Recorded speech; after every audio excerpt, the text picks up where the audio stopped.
My name is Eduardo Rubio. I was born in Guatemala in Central America, and I was interested in astronomy since I was a child. On my 8th birthday in January 1986, the spacecraft Voyager came very close to the planet Uranus. And that was very special because my father came with the newspapers and he said, look, this spacecraft is flying is flying very close by from in a very distant planet. And I was like, oh, this is cool. Huh?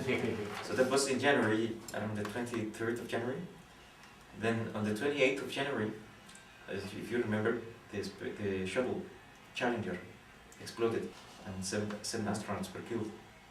And I still remember very vividly my father coming to my school to collect me. And he had a face like, hey, 7 astronauts just died today in the morning. Because it was 7 hours of difference with my country, so it was in the morning. And yeah, he was a bit sad. But I was thinking again in astronomy. As a PhD, you are supposed to learn how to do independent research. That's what a PhD is supposed to do. And by independent research is that you don't need so much the supervision. Of course, you have a supervisor and advisor or tutor, but you don't need so much to work very close to him all the time. You're supposed to come with ideas and you're supposed to tackle and solve problems by your own. That's what a PhD is intended to do. And you have to, well, with the help of your supervisor and other colleagues and your brain, you have to try to help to solve these problems. And it can be encouraging. It can be also like you can have wreckages like the old sailors when they found stormy seas and tempests. You also can have downwards, but it's rewarding and it's a big adventure. I see it like a big adventure. My own research is split into 2 places of the sky.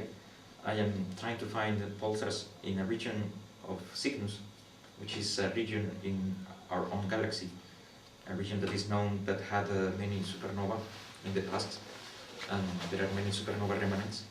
So, and these supernova remnants come from the explosion of big stars.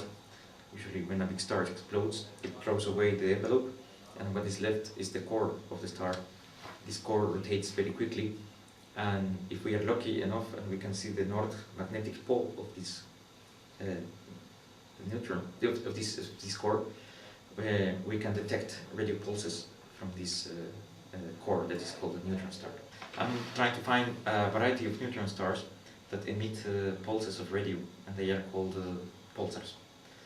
So that's part of my job, and the other part of my job is to try to find pulsars in a very far place.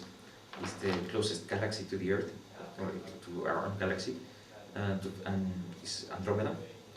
And I'm trying to find the first extragalactic pulsars ever. Good things about the job is that you have the chance to see the world from a very special point of view. Because you have the chance to meet people who is also interested in knowing the place where we live, the universe, and you have the chance to share this emotion of discovery and adventure with other people, like my fellow PhD students and professors. It's also nice because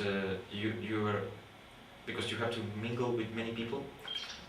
You meet people from many different places, and then you lose completely the feeling that you belong to one country. You feel like you belong to mankind, to not a single place in the world, and that's something really nice. The downside things, maybe you have to move a lot. That at some point is very exciting at the beginning, but eventually you want to settle somewhere. It depends of everywhere.